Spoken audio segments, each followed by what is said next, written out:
দিয়ে হাঁটতো। ওমর ফারুক রাদিয়াল্লাহু তাআলা আনহুর জীবনে যদি দেখেন, তাহলে সেখানে আপনি আদালতের, ইনসাফের, সুশাসনের, জাস্টিসের নমুনা দেখতে পাবেন। কয়টা শুনবেন? সাইয়েদনা ওমর ফারুকের রাদিয়াল্লাহু তাআলা আনহুর সন্তান আব্দুর রহমান মিশরে মদ খেয়ে মদ্যপ অবস্থায় ধরা পড়েছে। মদ খাওয়ার কারণে, মদ যদি কেউ পান করে আর যদি প্রমাণিত হয়, তার বিচার হলো 80 বেত। আওয়াজ করে বলেন কয় বেত? বাংলাদেশেও তো এই আইন আছে নাকি? বাংলাদেশে আছে? হ্যাঁ, মদ খাইলে 80 বেত, এই আইন বাংলাদেশে চালু হোক। আমরা চাই কি চাই না? চাই সবাই। এজন্যই তো ইসলাম ভাল লাগে না। ইসলামকে ভাল লাগে না। ইসলামকে আউট করে রাখতে পারলেই তো এরকম বড় বড় বোতল খাওয়া যায়। একেবারে সহজ, পানির মতো সহজ হিসাব, একেবারে সহজ। ওমর ফারুক রাদিয়াল্লাহু তাআলা আনহুর ছেলে ভুল করে মদ পান করে ফেলেছিলেন। আব্দুর রহমান, ঘটনা ঘটেছে মিশরে। মিশরের গভর্নর তখন আমর ইবনে আস রাদিয়াল্লাহু তাআলা আনহু। আব্দুর রহমানের ভাই যে গভর্নরকে বলল, গভর্নর যদি একটু দয়া করেন, খলিফার ছেলে আমার ভাই আব্দুর রহমান মদ্যপ অবস্থায় ধরা পড়েছে, জনসম্মুখে যদি আপনি বেত্রাঘাত করেন আমাদের প্রেস্টিজ থাকে না, যদি 80 বেত আপনি মারেন আমার কোনো কথা নাই, কিন্তু ঘরের ভেতরে মারেন। আব্দুর রহমানের ভাইয়ের সুপারিশ শুনে সাইয়েদনা আমর ইবনে আস রাদিয়াল্লাহু তাআলা আনহু রাজি হয়ে গেলেন। ঘরের ভেতরে লোক চক্ষুর আড়ালে 80 বেত তিনি মানলেন। কিন্তু ঘটনাক্রমে এই কথা লুকিয়ে লুকিয়ে ঘরের ভেতরে 80 বেত মারার কথা সাইয়েদনা ওমর ফারুক মদিনা থেকে জানতে পারলেন। মদিনা থেকে তিনি ফরমান জারি করলেন, এই বিচার যেমনটি আমর ইবনে আস আদায় করেছে, এটা প্রকৃতপক্ষে আদায় হয় নাই। আসো সবাই মদিনায় আসো, আমর ইবনে আস মদিনায় আসো, আব্দুর রহমানও আসো, সবাই আসো, জনসম্মুখে এই বিচার কার্যকর করতে হবে। সাইয়েদনা ওমর ফারুক মসজিদে নববীর পিলারের মধ্যে নিজের ছেলেকে বাঁধলেন, আবার জনসম্মুখে 80টা বেত তার গায়ের মধ্যে মারলেন। মাজমুয়ে ফাতাওয়া ইবনে তাইমিয়া রাহিমাহুল্লাহ উনি এটা নকল করেছেন। এটা সবচেয়ে বিশুদ্ধ মত। আর অনেক মত আছে, মারা গেছে কবরের উপর, ওগুলো বাদই দিলাম। কেমন খলিফা ছিলেন, কেমন খলিফা! পশ্চিমারা তোমরা জাস্টিস আমাদেরকে শেখাও, ইনসাফ কারে বলে, সুশাসন আমাদেরকে তোমরা শিখাও। ওমর ফারুক রাদিয়াল্লাহু তাআলা আনহু ওইটাকে, ওই বিচারকে তিনি ধর্তব্য মনে করেন নাই। মদিনাতে এনে আবার জনসম্মুখে আবার 80 বেত মেরেছেন। মিশরে ওমর ফারুক রাদিয়াল্লাহু তাআলা আনহু আমর ইবনে আসকে গভর্নর করে পাঠালেন। সেখানে আমর ইবনে আসের ছেলে একটা প্রতিযোগিতায় রানার আপ হয়েছে। এক মিশরি সেখানে চ্যাম্পিয়ন হয়েছে। রানার আপ বুঝতে পেরেছেন তো? রানার আপ সেকেন্ড হয়েছে, এক মিশরি হয়েছে চ্যাম্পিয়ন প্রথম। কিন্তু গভর্নরের ছেলে ও জিততে পারে নাই। ও রাগে ওই মিশরির গায়ের মধ্যে কয়েকটা লাঠি দিয়ে বাড়ি মেরেছে। মিশরি যে মদিনাতে ওমর ফারুকের কাছে বিচার দিলেন, আপনার গভর্নরের ছেলে অন্যায়ভাবে আমার গায়ে হাত তুলেছে। সাইয়েদনা ওমর ফারুক আবার ফরমান জারি করলেন, আসো মদিনাতে আসো। মিশরীকে ডাকলেন। ওই মিশরের গভর্নর আমর ইবনে আস রাদিয়াল্লাহু তাআলা আনহুকে ডাকলেন, তার ছেলেকেও ডাকলেন। সবাই বসে রইল। আমর ইবনে আস রাদিয়াল্লাহু তাআলা আনহু মাথা নিচু করে বসে আছেন, লজ্জায় কাচুমাচু। হায় হায়, আজকে আমার ছেলের কারণে আমিরুল মুমিনিন খলিফাতুল মুসলিমিন ওমর ফারুকের কাছে আমি জনসম্মুখে লজ্জিত হচ্ছি। সাইয়েদনা ওমর ফারুক বললেন, এই নাও লাঠি, গভর্নরের ছেলে তোমার মাথার মধ্যে যতগুলো বাড়ি মেরেছে, আজকে জনসম্মুখে তুমি অতগুলা বাড়ি মারো। মিশরে বলে, থাক, আপনি যে ডেকে আনছেন সবার সামনে এটা বলছেন, এতেই আমি খুশি। আল্লাহু আকবার! আপনার মহানুভবতা দেখে আমি খুশি, আর অপমানের দরকার নাই। ওমর ফারুক বলে, না, খবরদার, এই কথা মিশরি তুমি বলো না, মারো, যতগুলা বাড়ি মেরেছে মারো। বাধ্য হয়ে মিশরি আমর ইবনে আসের সামনে ওনার কলিজার টুকরা সন্তানের মাথার মধ্যে বাড়ি মারতে আরম্ভ করলেন। ঠিক যতগুলা বাড়ি গভর্নরের ছেলে আমর ইবনে আসের ছেলে মিশরির গায়ে মেরেছিল, মাথায় মেরেছিল, মিশরি গুনে গুনে ততটা মারলেন। এই দৃশ্য দেখে ওমর ফারুক রেগে মেগে আগুন, রাগের চোটে রাগ সামলাতে না পেরে আর নিজেকে সামলাতে না পেরে মিশরীরে বললেন, ছেলেরে মারা শেষ হয়ে গেলে এবার বাবার টাক মাথার মধ্যে কয়েকটা বাড়ি মার। রাগের চোটে, আউট অফ অ্যাঙ্গার, রাগের চোটে যে আমার পাঠানো গভর্নর আমর ইবনুল আস তার ছেলেকে কেন তারবিয়া কেন শিক্ষা দিতে পারে না, ছেলেরে মারা হইলে এবার আমর ইবনুল আসের মাথার মধ্যে দুইটা মারো। এটা রাগে বলেছেন, এটা শাস্তি হিসেবে না। সুবহানাল্লাহ পড়ে। তোমরা আমাদেরকে সুশাসন শিখাও, আমাদেরকে সুশাসন শিখাও। বিশ্বনবী বলেন আদল এটা যেন কোনো বিষয় না, এটা দিয়েই মানবিক সমাজ গড়তে হবে। আল্লাহ তাআলা কিয়ামতের কঠিন ময়দানে যেদিন স্বামী স্ত্রীকে চিনবে না, স্ত্রী স্বামীকে দেখে পালিয়ে যাবে, বন্ধু বন্ধুরে চিনবে না, পীর সাহেব মুরিদরে চিনবে না, মুরিদ পীর সাহেবরে চিনবে না, দলের কর্মী তার নেতারে চিনবে না, নেতা তার কর্মীরা চিনবে না, বন্ধু বন্ধুরে দেখে পালাবে। কঠিন মুহূর্তে সূর্যটা মাথার কাছে চলে আসবে, জমিনটা তামার জমিন হবে, আজকের জমিনের মতো নয়। মানুষ ঘর্মাক্ত ক্লান্ত শ্রান্ত মাথার মগজগুলো কানের ছিদ্র আর নাকের ছিদ্র দিয়ে বেয়ে বেয়ে পড়বে। বিশ্বনবী ফরমান কিয়ামতের ওই কঠিন ময়দানে 7 শ্রেণীর ব্যক্তিকে রব্বুল আলামিন তার আরশের নিচে ছায়া দিবেন। তার মধ্যে প্রথম শ্রেণীর ব্যক্তি হলো ইমামুন আদিল। ইমামুন আদিল ন্যায়পরায়ণ শাসক, যে ইনসাফের সাথে বিচার করে, যে জাস্টিস সমাজে সার্ভ করে, যে সুশাসন নিশ্চিত করে, ওই ইমামুন আদিল। আদিল শব্দটা বুঝছেন না? ইন্নাল্লাহা ইয়া'মুরু বিল আদল। পাইছেন? আদিল। 7 শ্রেণীর ব্যক্তিকে আল্লাহ তাআলা সুশীতল আরশের নিচে ছায়া দিবেন, যেদিন তার দেয়া ছায়া ছাড়া কোনো ছায়া থাকবে না। এর প্রথম হচ্ছে ইমামুন আদিল, ন্যায়পরায়ণ শাসক। চিল্লায় বলেন সুবহানাল্লাহ। আবার বিশ্বনবী বললেন ইন্নাল মুকসিতিনা ইনদাল্লাহি আলা মানাবিরা মিন নূর আন ইয়ামিনির রহমান। কিয়ামতের দিন যারা ন্যায়পরায়ণ হিসেবে আল্লাহর সামনে দাঁড়াবে, কিয়ামতের দিন রব্বুল আলামিন তার আরশের ডান দিকে ওই ন্যায়পরায়ণ লোকদের জন্য আরশের ডান দিকে একটা নূরের মিম্বারে তাদেরকে বসার সুযোগ করে দিবে। আল্লাহর আরশের ডান দিকে ন্যায়পরায়ণ লোকদের জন্য আল্লাহ তাআলা নূরের মিম্বার বানাবে। তার থেকে কথা মনে করেছেন? আল আদাল, জাস্টিস। ইন্নাল্লাহা ইয়া'মুরু বিল আদল। আল্লাহ তাআলা এই আদালতের নির্দেশনা দেয়, সুবিচার, সুশাসন। প্রিয় ভাইয়েরা, এটা আমরা বাংলাদেশে চাই কি চাই না? এই যে অরাজকতা, এই যে অন্যায়, এই যে জুলুম, এই যে ইনকনসিস্টেন্সি, সমাজের অসঙ্গতি, এর প্রধান কারণ জাস্টিস নাই, সুবিচার নাই, সুশাসন নাই। শেষবারের মতো আওয়াজ করে বলেন তো, আমরা বাংলাদেশে আদল চাই কি চাই না? তাহলে প্রথম নির্দেশনা শেষ। আল্লাহ তাআলা তোমাদেরকে আদলের আদেশ দেন। এরপরে আল্লাহ বললেন আমি তোমাদেরকে ইহসানের আদেশ দেই। ইন্নাল্লাহা ইয়া'মুরু বিল আদলি ওয়াল ইহসান। আমি তোমাদেরকে যেমনি আদলের নির্দেশনা দেই, তেমনি ভাবে তোমাদেরকে ইহসানের নির্দেশনা দেই। ইহসান, আওয়াজ করে সবাই বলেন তো ইহসান। সবাই বলেননি? সবাই বললে এতটুকু আওয়াজ হবে আমি বিশ্বাস করি না।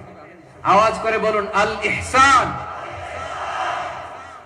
ইহসান মানে কারো প্রতি সফট হার্টেড হওয়া, মহানুভব হওয়া, অনুগ্রহ পরায়ণ হওয়া, অনুগ্রহশীল হওয়া, একে অপরের প্রতি দয়াদ্র হওয়া। একে অপরের প্রতি দয়াদ্র, অনুগ্রহশীল হওয়া ছাড়া মানবিক সমাজ কঠিন কালেও গঠন করা সম্ভব না। প্রিয় ভাইয়েরা, সুন্দর আচরণ দিয়ে, ইহসান দিয়ে যা জয় করা যায়, নরম আচরণ দিয়ে যেটা অর্জন করা যায়, কঠোরতা দিয়ে সেটা পারা যায় না। বিষ্ণু ঈসা ইসলাম ইহসান দিয়ে, কোমল আচরণ দিয়ে, তার অনুগ্রহ দিয়ে তিনি অনেক কাফিরের হৃদয়কে জয় করে ফেলেছেন। সাইয়েদনা সুমামা ইবনে উসাল রাদিয়াল্লাহু তাআলা আনহুর কথা মনে পড়ে যায়।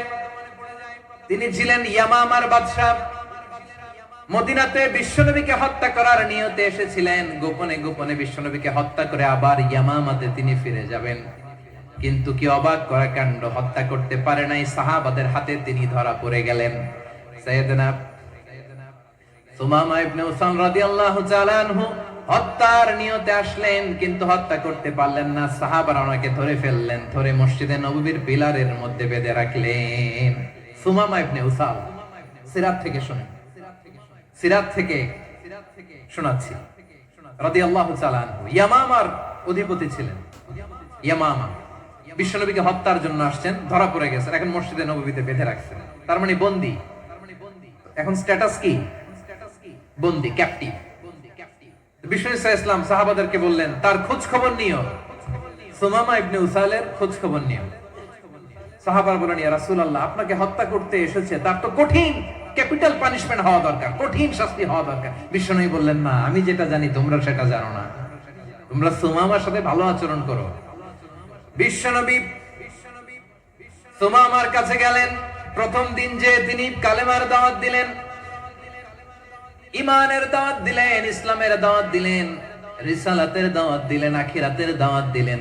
পরের দিন যে বিশ্বনবী সালাতের দাওয়াত দিলেন, যাকাতের দাওয়াত দিলেন, ইসলাম কি, কিভাবে, কেমন করে পালন করতে হয় চমৎকার আর্টিকুলেট করতে শুরু করলেন। তন্ময় হয়ে সুমামা ইবনে উসাল রাদিয়াল্লাহু তাআলা আনহু বিশ্বনবীর কথাগুলো শুনতে আরম্ভ করলো। একদিন নয়, দুই দিন নয়, টানা 3 দিন বিশ্বনবী সুমামার কাছে ইসলামকে প্রেজেন্ট করেছেন, উপস্থাপন করেছেন। আওয়াজ করে বলেন, কয় দিন? 3 দিন। 3 দিন মসজিদে নববীতে বাঁধা। আর সাহাবীদেরকে বললেন, তার খোঁজ খবর নিও, তোমরা যে রুটি বানাও এর মধ্যে সবচেয়ে ভালো আটার রুটিটা তারে দিও, সবচেয়ে রিফাইন্ড খেজুর, যেটা পিওর খেজুর, এটা তারে দিও। আর বিশ্বনবী নিজের ওট থেকে দুধ দহন করে ওনার বাড়ির এক কর্মচারীকে বলেছেন, দুধ দহন করে সুমামার জন্য নিয়ে যেও। সুবহানাল্লাহ পড়বেন না? সবাই তো অবাক, ইয়ামামা থেকে আসছে নবীকে হত্যা করতে, বিশ্বনবী দেখে তারে জামাই আদর করে, তাকে মজার মজার খাবার দিও, দুধ দিও, আদর আপ্যায়ন করো। একদিন নয়, 2 দিন নয়, টানা 3 দিন বিশ্বনবী এভাবে সুমামার কাছে যে ইসলামকে প্রেজেন্ট করতে আরম্ভ করলেন, ইসলামকে উপস্থাপন করতে শুরু করলেন। আর তাকে চমৎকার এন্টারটেইনমেন্ট, আপ্যায়ন দিতে আরম্ভ করলেন। টানা 3 দিন যখন ইসলামের দ্য বিউটিজ অফ ইসলাম, ইসলামের সুমহান বাণী, সৌন্দর্য তার কাছে উপস্থাপন শেষ, তাকে আপ্যায়ন শেষ, বিশ্বনবী বললেন সাহাবাদেরকে, যাও এবার সুমামার হাতের পায়ের রশি দুটো খুলে দাও। সাহাবারা বললেন, ইয়া রাসূলুল্লাহ, কি বলেন আপনি? ও তো হত্যাকারী, সুযোগ পায় নাই, আপনারে মারতে পারে নাই, ছেড়ে দিলে আবার ও আপনার উপর তলোয়ার নিয়ে ঝাঁপিয়ে পড়বে। নবী, এই সিদ্ধান্ত আপনি নিতে যাবেন না। বিশ্বনবী বললেন, যেটা বলেছি সেটা করো, সুমামার রশিগুলো ছেড়ে দাও, সুমামার হাতে পায়ের রশিগুলো যে তোমরা খুলে দাও। সাহাবারা তর্ক জুড়ে দিলেন, লা ইয়া রাসূলুল্লাহ, এমনটা করবেন না, তো ভয়ঙ্কর, ভয়ঙ্কর খুনি, কি জানি কি হয়ে যায়। বিশ্বনবী বললেন, না, তার হাতে পায়ের রশিগুলো খুলে দাও। সাহাবারা বিশ্বনবীর কথা মতো তার হাতে পায়ের রশিগুলো খুলে দিল। সুমামা মুহূর্তের মধ্যে মসজিদে নববী থেকে বের হয়ে ইয়ামামায় ফিরে না যে মসজিদে নববীর পাশে একটা খেজুর বাগান ছিল, সেখানে চলে গেলেন। সেখানে একটা ছোট্ট কুয়া ছিল, কুয়ার পানি দিয়ে তিনি গোসল করলেন। সুবহানাল্লাহ পড়েন। কুয়ার পানি দিয়ে গোসল করে মসজিদে নববীর সামনে এসে বিশ্বনবী এবং সাহাবাদের সামনে দাঁড়িয়ে সাব্বাবা উঁচু করে বললেন, আশহাদু আল্লা ইলাহা ইল্লাল্লাহ ওয়া আশহাদু আন্না মুহাম্মাদান আবদুহু ওয়া রাসূলুহু। আল্লাহু আকবার। আমি সাক্ষ্য দিচ্ছি আল্লাহ ছাড়া কোনো ইলাহ নাই, আর মুহাম্মদ আল্লাহ তাআলার প্রেরিত বান্দা এবং রাসূল। প্রিয় ভাইরা, ইহসান দিয়ে যা জয় করা যায়, কঠোরতা দিয়ে সেটা কঠিনকালেও জয় করা যায় না। আওয়াজ করে বলেন, ঠিক কি না? এবার সুমামা দাঁড়িয়ে বলে, ওগো নবী, আমি তো কালিমা পড়ে মুসলমান হয়ে গেলাম, এবার শোনেন, এই মুহূর্তের আগে আপনার চেহারার চাইতে নিকৃষ্ট কোনো চেহারা আমার কাছে ছিল না, কিন্তু শাহাদা পাঠ করার পরে আপনার চেহারার চাইতে উত্তম শ্রেষ্ঠ কোনো চেহারা আমার কাছে আর নাই। ও নবী, আজকের দিনের আগে ইসলাম ধর্মের চেয়ে নিকৃষ্ট অপছন্দনীয় কোন ধর্ম আমার কাছে ছিল না, কিন্তু এই মুহূর্ত থেকে ইসলামের চেয়ে সেরা শ্রেষ্ঠ পছন্দনীয় কোন ধর্ম আমার কাছে নাই। নবী গো, আজকের দিনের আগে মদিনার চাইতে অপছন্দনীয় নিকৃষ্ট কোন শহর আমার কাছে ছিল না, কিন্তু এই মুহূর্তের পর থেকে মদিনার চাইতে কোন শ্রেষ্ঠ শহর আমার জানা নাই। সে ছিল গমের বড় ডিলার, গম বেচতো। কি বেচতো? তার গম কিনে মক্কার লোকেরা রুটি খাইতো। সে ঘোষণা দিল, আজকে থেকে মক্কাবাসীদের জন্য সব গম আমি হারাম করে দিলাম। মক্কাবাসী এখন না খেয়ে মরে। সুবহানাল্লাহ পড়বেন না? মক্কাবাসী বিশ্বনবীর কাছে আসলেন, এসে বললেন, মুহাম্মদ, আমরা তো তোমার ভাই, তোমার চাচা, তোমার ভাতিজা, তোমার আত্মীয়। তুমি সুমামারে বলো সে যেন আবার গমের সাপ্লাই মক্কার জন্য অনুমতি দিয়ে দেয়। বিশ্বনবীর অনুমতি ক্রমে সুমামা আবার মক্কাতে গম পাঠাতে শুরু করলো। পড়েন সুবহানাল্লাহ। ইহসান, ইহসান দিয়ে আপনি যেটা জয় করতে পারবেন, you can win the heart of your enemies. ইহসান দিয়ে আপনি আপনার শত্রুর হৃদয়কে জয় করতে পারবেন। আওয়াজ করে বলেন ঠিক কিনা? এজন্য আল্লাহ বললেন, ওয়ানফিকু ফি সাবিলিল্লাহি ওয়ালা তুলকু বিআইদিকুম ইলাত তাহলুকা ওয়া আহসিনু ইন্নাল্লাহা ইউহিব্বুল মুহসিনিন। তোমরা আল্লাহর রাস্তায় দান করবে আর নিজেরা নিজেদেরকে ধ্বংসের হাতে ঠেলে দিও না। তোমরা একে অপরের প্রতি ইহসান করবে, কারণ ইহসানকারীদেরকে আল্লাহ বড় ভালোবাসেন। সুবহানাল্লাহ পড়েন। আবার সূরা রহমানে আল্লাহ বললেন, হাল জাযাউল ইহসানি ইল্লাল ইহসান ফাবিআইয়ি আলা, সবাই পড়েন, ফাবিআইয়ি আলাই রাব্বিকুমা তুকাযযিবান। ইহসানের প্রতিদান হিসেবে ইহসানই হয়। বিশ্বনবী সুমামার প্রতি যেমন ইহসান করেছেন, সুমামাও ঠিক তেমন ইহসান ফিরিয়ে দিয়েছে। ঠিক কিনা বলেন? তাহলে এক নম্বরে হচ্ছে আদ, ন্যায় বিচার। দুই নম্বরে সবাই বলেন ইহসান, সদাচরণ। ইহসান দুই ধরনের প্রিয় ভাইরা, ইহসান ফিল ইবাদা, ইহসান ফিল মুআমালা। ইহসান ফিল ইবাদা হচ্ছে একাগ্র অনুভবে ইবাদতে ডুব দেওয়া, এর নাম ইবাদতের ইহসান। সুবহানাল্লাহ পড়েন। বিশ্বনবী বলেন ইহসান মানে কি জানো নাকি? হাদিসে জিবরিলে সাইয়েদনা জিবরিল আলাইহিস সালাম বিশ্বনবীকে বললেন, আখবিরনি আনিল ইহসান। নবী আমাদেরকে বলেন ইহসান মানে কি? বিশ্বনবী বললেন, আনতা আবুদাল্লাহ কাআন্নাকা তারাহু ফাইন লাম তাকুন তারাহু ফাইন্নাহু ইয়ারাক। ইহসান মানে হলো এমন ভাবে তুমি আল্লাহর সামনে নিজেকে উজাড় করে ইবাদত করবে, তুমি ভাববে তুমি আল্লাহকে দেখতে পাচ্ছ। আর এটা যদি ভাবা তোমার জন্য কঠিন হয়ে যায়, অন্তত এতটুকু তুমি ভাববা যে আল্লাহ তোমাকে দেখতে পাচ্ছেন। ঠিক কিনা বলেন? আমার বীর চট্টলার ভাইয়েরা, কেউ যেটা দেখে না সেটা দেখে কে? এই বিশ্বাস হৃদয়ের মধ্যে আছে? নামাজে যখন দাঁড়ান এই ফিলিংসটা আনা যাবে? হ্যাঁ, এশার সালাত তো এখনো হয় নাই না? আলোচনা শেষে এশার সালাত এখানে অনুষ্ঠিত হবে, তাই না? আচ্ছা বলুন তো, আমরা এশার সালাত পর্যন্ত বেঁচে থাকবো এই গ্যারান্টি আছে কার কার? হাত তোলেন। কয়েকজন হাত তুলছে পেছনে, না বুঝে তুলে ফেলছে। এশা পর্যন্ত যে আমরা হায়াত পাবো কোনো গ্যারান্টি আছে? সবাই আওয়াজ করে বলেন, গ্যারান্টি আছে? গ্যারান্টি নাই। এজন্য বিষ্ণু ইসলাম বলেছে, এমন ভাবে নামাজে দাঁড়াও, ইবাদত করো, মনে করো হতে পারে এটাই আমার জীবনের শেষ নামাজ। Perform the salah as if this is your last and final prayer. এমন ভাবে সালাতে দাঁড়াও, ভাবো হতে পারে এটাই তোমার জীবনের শেষ নামাজ। এমন ভাবে নামাজে দাঁড়াও, ভাবো এটাই শেষ নামাজ। তাহলে নামাজে একাগ্রতা বাড়ায় দিবে কে? ফলে ইবাদতের ইহসান আমাদের অর্জিত হবে। আর মুআমালাতে ইহসান হলো, বিশ্বনবী বলেন, ইন্নাল্লাহা তাবারাকা ওয়া তাআলা কাতাবাল ইহসানা আলা কুল্লি শাই ফাইদা কাতালতুম ফাআহসিনুল কিতলা ওয়া ইযা যাবাহতুম ফাআহসিনুয যাবহা ওয়ালিয়ুহিদ্দা আহাদুকুম শাফরাতাহু ওয়ালিয়ুরিহ যাবিহাতাহু। ইহসান দুই ধরনের। আওয়াজ করে বলতে হবে, কয় ধরনের? সবাই বলুন আওয়াজ করে, কয় ধরনের? একটা হচ্ছে ইহসান ফিল ইবাদা, ইবাদতে ইহসান। ইবাদতে ইহসান কি? একাগ্র অনুভব দিয়ে ইবাদত করা, মন প্রাণ দিয়ে ইবাদত করা। আর মুআমালাতে ইহসান কি? সব কাজে, দৈনন্দিন কাজে, কর্মে, সামাজিক অ্যাক্টিভিটিতে কোমলতা প্রদর্শন করা, অনুগ্রহের সাথে সবকিছু করা। আল্লাহ তাআলা ইন্নাল্লাহা তাবারাকা ওয়া তাআলা কাতাবাল ইহসানা আলা কুল্লি শাই, তিনি সবকিছুর ব্যাপারে ইহসানকে আবশ্যক করেছেন। সবকিছুতে মুমিনের সব কাজে ইহসানের পরশ থাকবে। ওয়া ইযা কাতালতুম ফাহসিনুল কিতলা, বিষ্ণু বলেন তুমি যখন কাউকে হত্যা করো ইহসানের সাথে করো। সুবহানাল্লাহ পড়বেন না? যখন হত্যা করো তখনও ইহসানের সাথে। আচ্ছা হত্যা করবো আবার ইহসান আসবে করতে করে, তো মেরেই ফেলবো আমি। আল্লাহ, ও ভাই একজন খুন করেছে, খুনি রাষ্ট্রীয় আইনে তার শাস্তি হয়েছে ডেথ পেনাল্টি, মৃত্যুদণ্ড। এখন মৃত্যুদণ্ড দেখে আপনি যেমনি মন চায় তেমনি মারবেন লোকটারে? ওর নাক কেটে ফেলতে পারবেন? ওর কান কাটতে পারবেন?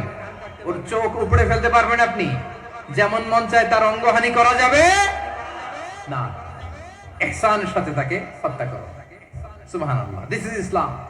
This is the true essence of Islam. ওয়া ইযা যাবাহতুম ফাহসিনু যাবহা, যখন জবাই করবে তখনও ইহসানের সাথে জবাই করো। করব জবাই, ওইখানেও নাকি ইহসান। আচ্ছা, কুরবানির দিন আমরা পশুগুলোরে কি করি বলেন সবাই আওয়াজ করে? জবাই। জবাই মানে তো এটা মেরেই ফেলতেছি, একটু পরে তো টুকরো টুকরো করে গোশতগুলো খাবো। এটা তো খাবো, এটা তো মেরেই ফেলবো। বিষ্ণু বলে না, জবাইয়ের মধ্যেও মুমিনের জবাইয়ের ভেতরেও ইহসানের পরশ থাকা চাই। যখন জবাই করবে প্রাণীটাকে হাত পা টাইট করে বেঁধে নাও, ছুরিটাকে শার্পেন করে নাও, ধারালো করে নাও, যাতে অল্প সময়ে জবাইটা হয়ে যায়, প্রাণীটা যাতে কম কষ্ট পায়। সুবহানাল্লাহ পড়ে। দিস ইজ কল্ড ইহসান। ইহসান আল্লাহ তাআলা যেমনি আদলের আদেশ করেছেন, ন্যায় বিচার, জাস্টিস এনশিওর করতে বলেছেন, সমাজে ইহসানের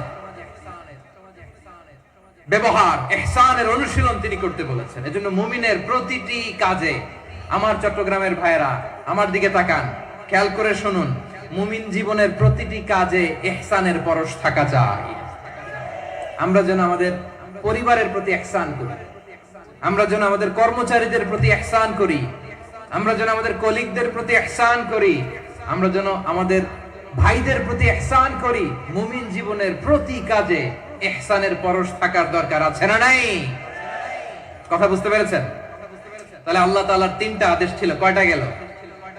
ভুলে গেছে, ভুলে গেছে চট্টগ্রাম। তিনটা আদেশের মধ্যে কয়টা বললাম? প্রথমে কি ছিল? আদল। 2 নম্বরে, 3 নম্বরে রব্বুল আলামিন বললেন ওয়া ইতাইযিল কুরবা, নিকট আত্মীয়দেরকে দান করো।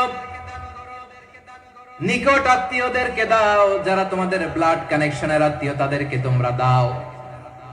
এখানে জেনারেলি বললেন দাও, কি দিব সেটা তিনি এখানে বলেন নাই, সেটা তিনি সূরাতুল ইসরার মধ্যে বলেছেন। আল্লাহ বলেন ওয়া আতিযাল কুরবা হাক্কাহ, নিকট আত্মীয়দেরকে তাদের অধিকার, তাদের প্রাপ্য তোমরা বুঝিয়ে দাও। দেখেন, একটা শান্তির সমাজ, একটা সমৃদ্ধ সমাজ, একটা মানবিক সমাজ গঠনের জন্য আল্লাহ তাআলা বেশি না, মাত্র 3টা অর্ডার, 3টা ভার্ডিক্ট তিনি জারি করেছেন। 1 নাম্বার সুশাসন, ন্যায় বিচার। 2 নাম্বার ইহসান। 3 নাম্বার নিকট আত্মীয়, যারা কাছে, তোমার ভেরি ক্লোজ রিলেশনশিপে আছে, তাদেরকে দাও। দাও, দিলে বাড়িয়ে দেয় কে? অনেকে দিতে চায় না, কৃপণতা করে। দিলে বাড়ায় দেয় কে? ও মিয়া, মদিনার মধ্যে সবচাইতে গরিব সাহাবী ছিল বেলাল রাদিয়াল্লাহু তাআলা আনহু। ওনার এন্টায়ার অ্যাসেট, সম্পদের পরিমাণ কতদূর জানেন? একটা লুঙ্গি। বেলাল রাদিয়াল্লাহু তাআলা আনহু, ওনার টোটাল ওয়েলথের এস্টিমেশন হচ্ছে মাত্র একটা লুঙ্গি। একটা লুঙ্গি, টোটাল ওয়েলথ এস্টিমেশন, টোটাল সম্পদের পরিমাণ বেলাল রাদিয়াল্লাহু তাআলা আনহুর কি ছিল? কথা বুঝে নাই বোধহয়। কি ছিল? ওই বেলাল রাদিয়াল্লাহু তাআলা আনহুকে বিষ্ণু ইসলাম বলেছেন আনফিক ইয়া বেলাল, ও বেলাল তুমিও দাও। ওয়ালা তাখশা মিন যিল আরশি ইখলালা, আরশের অধিপতির তো কোনো ঘাটতি নাই, তুমি দিলে ওই আল্লাহ তোমারে বাড়ায় দিবে। এজন্য আমার প্রিয় ভাইরা, দিলে কমে না, দিলে বাড়ে। অনেকে ধরে রাখে, নতুন কিছু নিতে পারে না, হাত দিয়ে যেটা ধরে রেখেছেন এটা দিয়ে দেন, বড় একটা ধরার সুযোগ পাবেন। জোরে বলেন ঠিক কিনা? ধরেন 5 কেজি ওজনের একটা ধরে রাখছেন, এখন 10, এটা না চাললে 10 কেজি ধরতে পারবেন আপনি? আচ্ছা, 10 কেজির জিনিস একটা আছে হাতে, ওইটা যদি ছেড়ে দেন তাহলে না 15 কেজি ধরতে পারবেন। কথা বলেন ঠিক কিনা? তাহলে দিলে বাড়িয়ে দেয় কে? রব্বুল আলামিন বললেন 3 নাম্বার আদেশ হলো তোমাদের প্রতি সমাজটারে কেমন করে মানবিক সমাজ, সুন্দর সমাজ গড়বা। 3 নাম্বার আদেশ হলো ওয়া আতিদাল কুরবা হাক্কা, নিকট আত্মীয়দেরকে তাদের প্রাপ্য বুঝিয়ে দাও। এই নিকট আত্মীয়দেরকে তাদের অধিকার বুঝিয়ে দেওয়া, প্রাপ্য বুঝিয়ে দেওয়াতে আমাদের গাফলতি আছে না নাই? চট্টগ্রামে নাই? মাশাআল্লাহ আছে, আছে।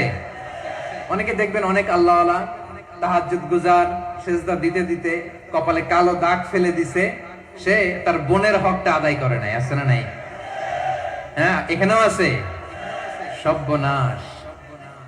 অনেক বড় হাজী সাহেব, বিশাল লম্বা দাড়ি, ছেলেরে সব দিয়ে দিছে, মেয়েরে কিছু দেয় নাই, মেয়ের হক আদায় করে নাই। আছে না নাই? এই হাজী সাহেবেরা, এই আল্লাহ ওয়ালারা কিয়ামতের ময়দানে আটকে যাবে। আপনি অন্যের অধিকার নষ্ট করেছেন, তাদের রাইটস কে ভায়োলেট করেছেন। এজন্য আল্লাহ তাআলা বলেন, কারো অধিকার যদি কেউ নষ্ট করে, ওই সমাজটা মানবিক সমাজ কঠিন কালেও হতে পারে না। এজন্য 3 নম্বর আল্লাহ বললেন, ওয়া ইতা ইদিল কুরবা, নিকটাত্মীয়দেরকে দাও। কি দিবা? তাদের অধিকার দিয়ে দাও। বোনের অধিকার বুঝিয়ে দাও, মেয়ের অধিকার বুঝিয়ে দাও, ফুফুর অধিকার বুঝিয়ে দাও। দেখবেন অনেক মায়েরা ছেলের পাতে মুরগির রান দেয়, মেয়ের পাতে দেয় মুরগির ঠ্যাং। এরকম আছে না নাই? ছেলেরা কি দেয়? মুরগির। মেয়ের পাতে কি দেয়? তো মেয়ের কি মুরগির রান খেতে মনে চায় না? মনে চায় না? এমনটা করা যাবে না। নিকটাত্মীয়দেরকে অধিকার দিয়ে দাও, নিকটাত্মীয়ের সাথে সুসম্পর্ক রাখো। আদেশটা কার? এজন্য প্রিয় ভাইয়েরা, জীবনে যদি বারাকা অর্জন করতে চান, নিকটাত্মীয়দের সাথে সুসম্পর্ক রাখতে হবে, তাদের জন্য উপহার পাঠাতে হবে। বিশ্বনবী বলেন, লা ইয়াদখুলুল জান্নাতা কাতে, যে ব্যক্তি আত্মীয়তার সম্পর্ককে ছিন্ন করে দেয়, সে কঠিন কালেও আল্লাহর জান্নাতে ঢুকবে না। আপনি কি এটারে সহজ হাদিস মনে করছেন? এটা সহজ কথা? আপনি ভাবছেন আপনার নামাজ আপনার বাঁচাতে পারবে, আপনার রোজা বাঁচাতে পারবে, আপনার তাহাজ্জুদ আপনারে বাঁচাতে পারবে? অধিকার নষ্ট করলে কিছুই আপনারে বাঁচাতে পারবে না। এজন্য নিকট আত্মীয়দেরকে দিতে হবে বেশি বেশি। বিশ্বনবী বলেন, ইন্না সাদাকাতা আলাল মিসকিনি সাদাকা ওয়া আলা যির রাহিমি ইসনাতান সাদাকাতুন ওয়া সিলা। মিসকিনরে দান করলে শুধু দানের সওয়াব হয়, নিকট আত্মীয়কে দান করলে দুইটার সওয়াব হয়। সাদাকার সওয়াব হয়, আবার আত্মীয়তার বন্ধন অটুট রাখার সওয়াব হয়ে যায়। আবার বিশ্বনবী বললেন, মান সাররাহু আইয়ুবসাতা লাহু ফি রিজকিহি ওয়া ইউনসালাহু ফি আসারিহি ফালইয়াসিল রাহিমা। যে ব্যক্তি তার রিজিকের প্রশস্ততা চায় আর হায়াতে বরকত চায়, সে যেন তার আত্মীয়ের সাথে সুসম্পর্ক রাখে। আমার প্রিয় চট্টলার ভাইয়েরা, আমাদের রিজিক বাড়ুক, এটা আমরা চাই কি চাই না? সবাই চান? হ্যাঁ, আমাদের রিজিকে প্রশস্ততা আসুক, চাই কি চাই না? আমাদের হায়াতে বরকত আসুক, আমরা চাই কি চাই না? এই দুইটা যদি চান, তাহলে নিকট আত্মীয়দের সাথে সুসম্পর্ক রাখবেন, পারবেন? তাহলে সমাজটারে মানবিক সমাজ বানায় দিবে কে? 3টা আদেশ চলে গেল। কয়টা? আওয়াজ করে বলেন। 1 নম্বরে কি ছিল? 2 নম্বরে, 3 নম্বরে নিকট আত্মীয়দেরকে দান। আপনাদেরকে আরো শোনার আগ্রহ আছে? আপনাদের মনোযোগ আছে না গেছে? কষ্ট হচ্ছে না? মাশাআল্লাহ, মাশাআল্লাহ। তাকবীর পড়ুন, লিল্লাহি তাকবীর।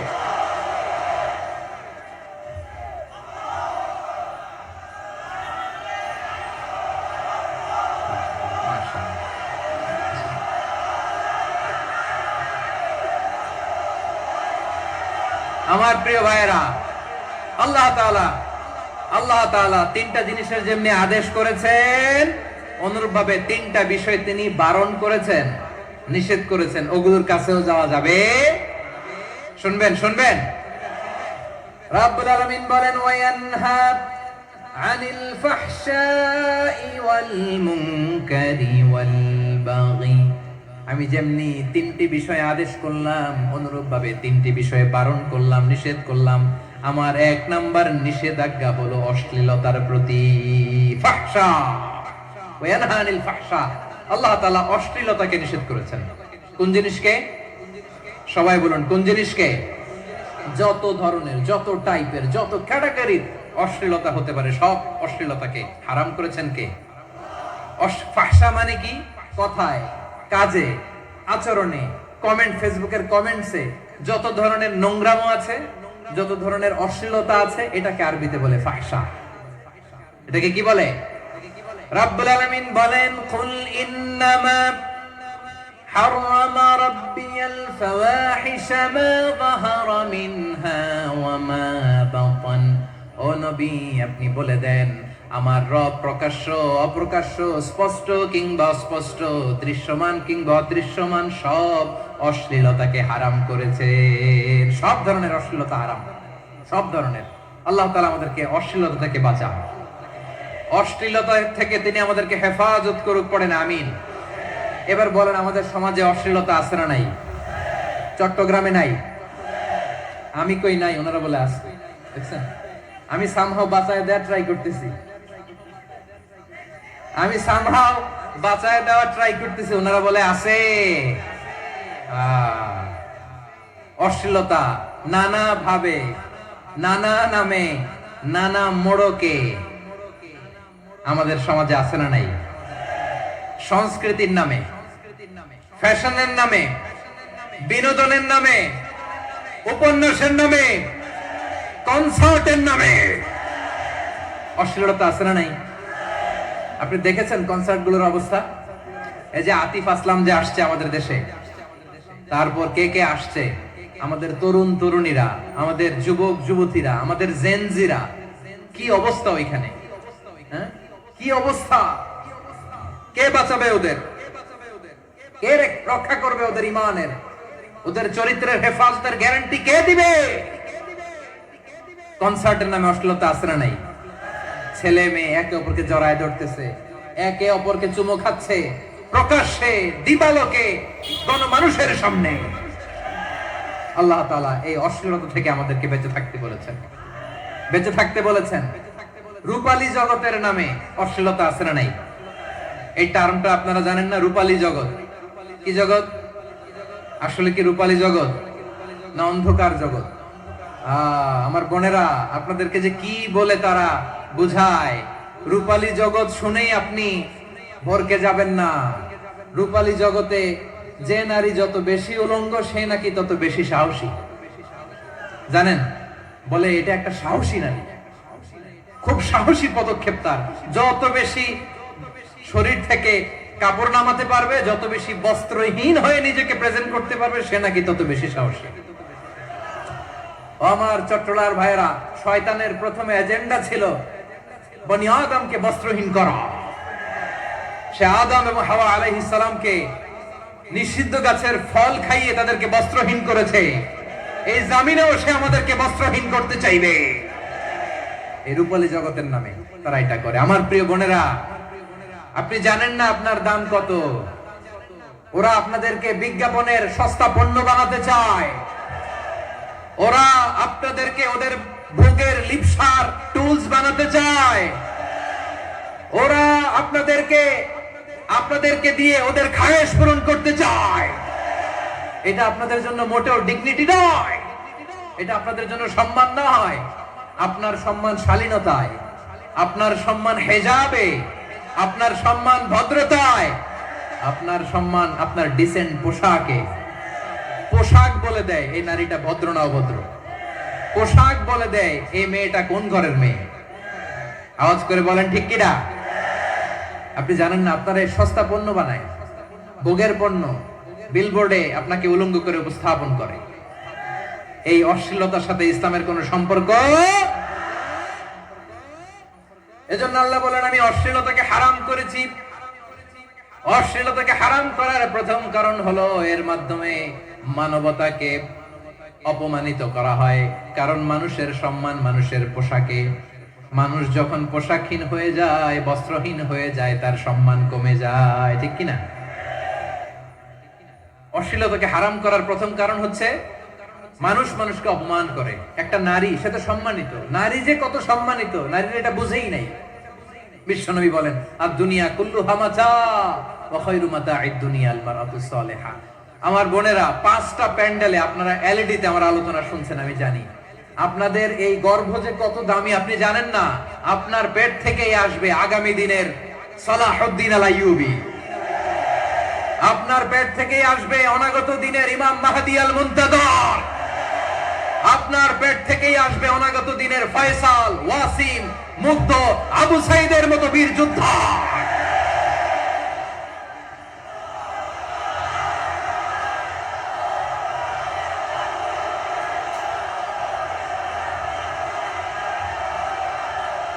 আমার প্রিয় বোনেরা, আমার প্রিয় বোনেরা, বিশ্বনবীর কথার ওজন খেয়াল করেন। আর দুনিয়া কুল্লুহা মাতা ওয়া খায়রু মাতা'আদ দুনিয়া আল মারআতুস সালিহা।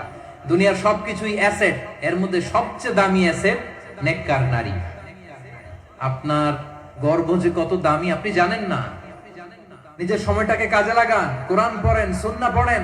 আপনার অনেক দায়িত্ব ঘরে। You are the MD of your family. একটা family it's a very big institution. পরিবার একটা অনেক বড় প্রতিষ্ঠান। And you are the MD of your institution. আপনি এই পরিবারের MD, managing director of your family. এখানে আপনার কত দায়িত্ব। আপনি ছেলে মেয়েদেরকে তারবিয়া করবেন, আপনি আপনার স্বামীর জন্য ঘরটারে জান্নাতের নীর বানাবেন, আপনার জন্য জান্নাতের ডুপ্লেক্স বাড়ি ওইখানে তৈরি করে রাখবে কে? আপনি যে কত দামি আপনি জানেন না। নারীদেরকে আল্লাহ বানিয়েছেন উচ্চতর করে, নিম্নতর নয়। নারীদেরকে ছোট্ট জিনিস দিলে এটারে বড় করে দেয়। নারীদেরকে ভ্রূণ দিলে, শুক্রাণু দিলে নারী এটারে বাচ্চা হিসেবে উপহার দেয়, ঠিক কিনা? বিয়ের মাধ্যমে স্বামী যখন তার শুক্রাণু তার স্ত্রীকে উপহার দেয়, স্ত্রী রিটার্নে কি উপহার দেয়? ফুল ফর্ম বেবি, মানব সন্তান। দেখছেন, আপনি দিলেন একটু, উনি দিছে বিশাল। আপনি যদি নারীকে বাজার এনে দেন, নারী এটাকে সুস্বাদু খাবারে রূপান্তর করে দেয়। আপনি তাকে একটা মুচকি হাসি দিয়ে দেন, সে তার কলিজা দিয়ে দেয়। কিন্তু যদি আপনি তার মনে কষ্ট দেন, সে আপনার জীবনকে জাহান্নাম বানায়া দেয়। খবর আছে, নারীর মন বুঝতে পারলে নেয়ামত, বুঝতে না পারলে কিয়ামত, ঠিক কিনা বলেন? আমার প্রিয় বোনেরা, আপনি যে কত দামি আপনি জানেন না। জানেন না আপনি কত দামি, অনেক দামি আপনি। আপনাদেরকে যেন ভোগের সস্তা পণ্য বানাতে না পারে, আপনাদেরকে সচেতন থাকতে হবে, সজাগ থাকতে হবে, কনসার্ন থাকতে হবে। শয়তানের এই হাতছানির দিকে আর নজর দেওয়া যাবে না। তাহলে কেন আল্লাহ তাআলা এই ফাহশা অশ্লীলতাকে হারাম করলেন? এক নাম্বার, এতে হিউম্যান ডিগনিটি কমে। দুই নাম্বার, এতে মানুষের অধিকার নষ্ট হয়। আপনি বিয়ে করেছেন, এরে পরকিয়া করেন, ওর সাথে এরকম আছে না নাই? স্ত্রীর অধিকার নষ্ট করেছেন। আপনি বিবাহ সম্পর্কে আবদ্ধ হয়েছেন তার সাথে, আপনি পরকিয়া করেন ওই ছেলের সাথে, আপনি আপনার হাজবেন্ডের সাথে বিট্রে করেছেন। এজন্য আল্লাহ অশ্লীলতাকে হারাম করেছেন। অশ্লীলতাকে হারাম করার আরেকটা কারণ হচ্ছে আল্লাহ তাআলা এই হিউম্যান জেনারেশনকে এটাকে প্রিজার্ভ করতে চায়। হিফজুন নাসল, এটা মাকাসিদুশ শরিয়ার অনেক গুরুত্বপূর্ণ একটা মাকাসিদ, অনেক গুরুত্বপূর্ণ। আপনার নাসল, আপনার জেনারেশনকে সংরক্ষণ করা। এই যে আসতেছে ফেব্রুয়ারি, কত ফেব্রুয়ারি জানো? এটা কি বিশ্ব ভালোবাসা দিবস? হ্যাঁ, কি দিবস? এই বিশ্ব ভালোবাসা দিবসের সাথে মুসলমানদের কোনো সম্পর্ক নাই। আমার প্রিয় ভাইরা, এই যে আপনি অবৈধ সম্পর্কে জড়ালেন, কেন আল্লাহ অশ্লীলতাকে হারাম করেছে দেখেন। বলতেছিলাম যে এটা আপনার নাসল, আপনার জেনারেশন, আপনার লিনিয়েজ, আপনার বংশকে প্রিজার্ভ করা। কে কার বাবা, কে কার মা, বাবা মা জানা, প্রজন্মকে প্রিজার্ভ করা, এটা ইসলাম ওয়াজিব করে দিয়েছে। এই যে অবৈধ সম্পর্কের কারণে, বিশ্ব বেহায়া দিবসের কারণে, এগুলোর আউটকাম, আউটপুট হিসেবে মাঝে মাঝে ঢাকা মেডিকেলের ডাস্টবিনে নবজাতকের বাচ্চার কান্নার আওয়াজ শুনতে পাওয়া যায়। চট্টগ্রাম মেডিকেলের ডাস্টবিনে নবজাতকের কান্না শুনতে পাওয়া যায়। বীর চট্টলার মুসলমানেরা বুঝতে পারলে আওয়াজ করে বলেন, এই যে চট্টগ্রাম মেডিকেলে যে নবজাতকটা পাওয়া গেল, ওর বাবাকে আমাকে বলেন, ওর বাবাকে, ওর মাকে, ও কোন ফ্যামিলির সন্তান কেউ জানে? আপনি হিউম্যান ডিগনিটিকে অপমান করেছেন না? আপনি তার ভবিষ্যৎকে অন্ধকার করেছেন না? আপনি তার লিনিয়েজকে প্রশ্নবিদ্ধ করে দিয়েছেন না? এই জন্য আল্লাহ তাআলা অশ্লীলতাকে আমাদের জন্য হারাম করে দিয়েছেন। পড়েন সুবহানাল্লাহ। এই জন্য রব্বুল আলামিন বলেন, কুল ইন্নামা হারামা রাব্বিয়াল ফাওয়াহিশা মা যাহারা মিন